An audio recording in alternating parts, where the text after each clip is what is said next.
जीवित परमेश्वर के व्यवस्था के वचन ले व्यवस्था की किताब अध्याय 14। फिर यहोवा ने मूसा से कहा, कोढ़ी के शुद्ध ठहराने की व्यवस्था यह है, वह याजक के पास पहुंचाया जाए और याजक छावनी के बाहर जाए और याजक उस कोढ़ी को देखे और यदि उसके कोढ़ की व्याधि चंगी हुई हो तो याजक आज्ञा दे कि शुद्ध ठहराने वाले के लिए 2 शुद्ध और जीवित पक्षी, देवदार की लकड़ी और लाल रंग का कपड़ा और जोफा ये सब लिए जाए और याजक आज्ञा दे कि वह पक्षी बहते हुए जल के ऊपर मिट्टी के पात्र में बलि किया जाए। तब वह जीवित पक्षी को देवदार की लकड़ी और लाल रंग के कपड़े और जोफा इन सभी को लेकर एक संग उस पक्षी के लहू में जो बहते हुए जल के ऊपर बलि किया गया है डुबा दे और कोढ़ से शुद्ध ठहराने वाले पर 7 बार छिड़क कर उसको शुद्ध ठहराए। तब उस जीवित पक्षी को मैदान में छोड़ दे और शुद्ध ठहराने वाला अपने वस्त्रों को धोए और सब बाल मुंडवा कर जल से स्नान करे। तब वह शुद्ध ठहरेगा और उसके बाद वह छावनी में आने पाए, परंतु 7 दिन तक अपने डेरे से बाहर ही रहे। और 7वें दिन वह सिर, दाढ़ी और भौहों के सब बाल मुंडाए और सब अंग मुंडन कराए और अपने वस्त्रों को धोए और जल से स्नान करे। तब वह शुद्ध ठहरेगा। 8वें दिन वह 2 निर्दोष भेड़ के बच्चे और 1 वर्ष की निर्दोष भेड़ की बच्ची और अन्न बलि के लिए तेल से सना हुआ एपा का 3/3 अंश मैदा और लोज भर तेल लाए। और शुद्ध ठहराने वाला याजक इन वस्तुओं समेत उस शुद्ध होने वाले मनुष्य को यहोवा के सम्मुख मिलाप वाले तंबू के द्वार पर खड़ा करे। तब याजक एक भेड़ का बच्चा लेकर दोष बलि के लिए उसे और उस लोज भर तेल को समीप लाए और इन दोनों को हिलाने की भेंट के लिए यहोवा के सामने हिलाए। और वह उस भेड़ के बच्चे को उसी स्थान में जहां वह पाप बलि और होम बलि पशुओं का बलिदान किया करेगा, अर्थात पवित्र स्थान में बलिदान करे, क्योंकि जैसे पाप बलि याजक का निज भाग होगा वैसे ही दोष बलि भी उसी का निज भाग ठहरेगा, वह परम पवित्र है। तब याजक दोष बलि के लहू में से कुछ लेकर शुद्ध ठहराने वाले के दाहिने कान के सिरे पर और उसके दाहिने हाथ और दाहिने पांव के अंगूठों पर लगाए।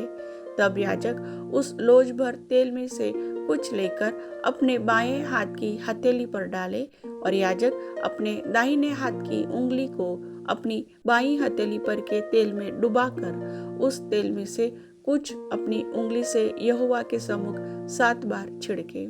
और जो तेल उसकी हथेली पर रह जाएगा, याजक उसमें से कुछ शुद्ध होने वाले के दाहिने कान के सिरे पर और उसके दाहिने हाथ और दाहिने पांव के अंगूठों पर दोष बलि के लहू के ऊपर लगाए। और जो तेल याजक की हथेली पर रह जाए उसको वह शुद्ध होने वाले के सिर पर डाल दे और याजक उसके लिए यहोवा के सामने प्रायश्चित करे। याजक पाप बलि को भी चढ़ाकर उसके लिए जो अपनी अशुद्धता से शुद्ध होने वाला हो प्रायश्चित करे और उसके बाद होम बलि पशु का बलिदान करके अन्न बलि समेत वेदी पर चढ़ाए और याजक उसके लिए प्रायश्चित करे और वह शुद्ध ठहरेगा। परंतु यदि वह दरिद्र हो और इतना लाने के लिए उसके पास पूंजी न हो तो वह अपना प्रायश्चित करवाने के निमित्त हिलाने के लिए भेड़ का बच्चा दोष बलि के लिए और तेल से सना हुआ एपा का 10वां अंश मैदा अन्न बलि करके और लोज भर तेल लाए और 2 पंडुक या कबूतरी के 2 बच्चे लाए जो वह ला सके और इनमें से एक तो पाप बलि के लिए और दूसरा होम बलि के लिए हो। और 8वें दिन वह इन सभी को अपने शुद्ध ठहराने के लिए मिलाप वाले तंबू के द्वार पर यहोवा के सम्मुख याजक के पास लाए। तब याजक उस लोज भर तेल और दोष बलि वाले भेड़ के बच्चे को लेकर हिलाने की भेंट के लिए यहोवा के सामने हिलाए। फिर दोष बलि के भेड़ के बच्चे का बलिदान किया जाए और याजक उसके लहू में से कुछ लेकर शुद्ध ठहराने वाले के दाहिने कान के सिरे पर और उसके दाहिने हाथ और दाहिने पांव के अंगूठों पर लगाए। फिर याजक उस तेल में से कुछ अपने बाएं हाथ की हथेली पर डालकर अपने दाहिने हाथ की उंगली से अपनी बाईं हथेली पर के तेल में से कुछ यहोवा के सम्मुख 7 बार छिड़के। फिर याजक अपनी हथेली पर के तेल में से कुछ शुद्ध ठहरने वाले के दाहिने कान के सिरे पर और उसके दाहिने हाथ और दाहिने पांव के अंगूठों पर दोष बलि के लहू के स्थान पर लगाए। और जो तेल याजक की हथेली पर रह जाए उसे वह शुद्ध ठहरने वाले के लिए यहोवा के सामने प्रायश्चित करने को उसके सिर पर डाल दे। तब वह पंडुक या कबूतरी के बच्चों में से जो वह ला सका हो एक को चढ़ाए, अर्थात जो पक्षी वह ला सका हो उनमें से वह एक को पाप बलि के लिए और अन्न बलि समेत दूसरे को होम बलि के लिए चढ़ाए। इसी रीति से याजक शुद्ध ठहरने वाले के लिए यहोवा के सामने प्रायश्चित करे। जिसे कोढ़ की व्याधि हुई हो और उसके इतनी पूंजी न हो कि वह शुद्ध ठहरने की सामग्री को ला सके, तो उसके लिए यही व्यवस्था है। फिर यहोवा ने मूसा और हारून से कहा,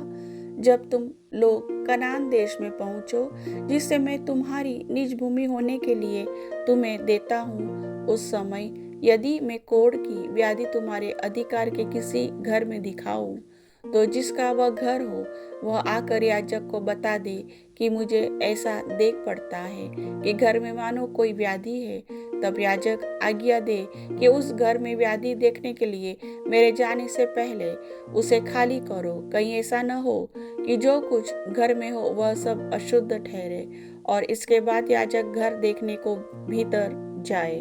तब वह उस व्याधि को देखे और यदि वह व्याधि घर की दीवारों पर हरी हरी या लाल लाल मानो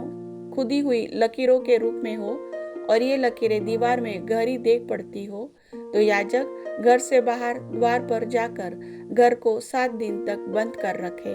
और 7वें दिन याजक आकर देखे और यदि वह व्याधि घर की दीवारों पर फैल गई हो, तो याजक आज्ञा दे कि जिन पत्थरों को व्याधि है उन्हें निकालकर नगर से बाहर किसी अशुद्ध स्थान में फेंक दे और वह घर के भीतर ही भीतर चारों ओर खुरचवाए और वह खुरचन की मिट्टी नगर से बाहर किसी अशुद्ध स्थान में डाली जाए और उन पत्थरों के स्थान में और दूसरे पत्थर लेकर लगाए और याजक ताजा गारा लेकर घर की जुड़ाई करे। यदि पत्थरों के निकाले जाने और घर के खुरचे और पुताई जाने के बाद वह व्याधि फिर घर में फूट निकले, तो याजक आकर देखे और यदि वह व्याधि घर में फैल गई हो, तो वह जान ले कि घर में गलित कोढ़ है, वह अशुद्ध है और वह सब गारे समेत पत्थर, लकड़ी और घर को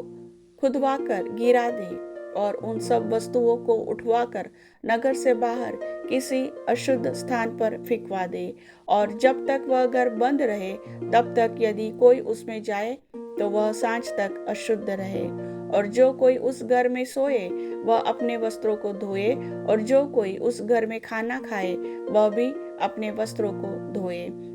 पर यदि याजक आकर देखे कि जब से घर लेसा गया है तब से उसमें व्याधि नहीं फैली है, तो यह जानकर कि वह व्याधि दूर हो गई है, घर को शुद्ध ठहराए और उस घर को पवित्र करने के लिए 2 पक्षी, देवदार की लकड़ी, लाल रंग का कपड़ा और जुफा लाए और एक पक्षी बहते हुए जल के ऊपर मिट्टी के पात्र में बलिदान करे। तब वह देवदार की लकड़ी, लाल रंग के कपड़े और जोफा और जीवित पक्षी इन सभी को लेकर बलिदान किए हुए पक्षी के लहू में और बहते हुए जल में डुबा दे और उस घर पर 7 बार छिड़के।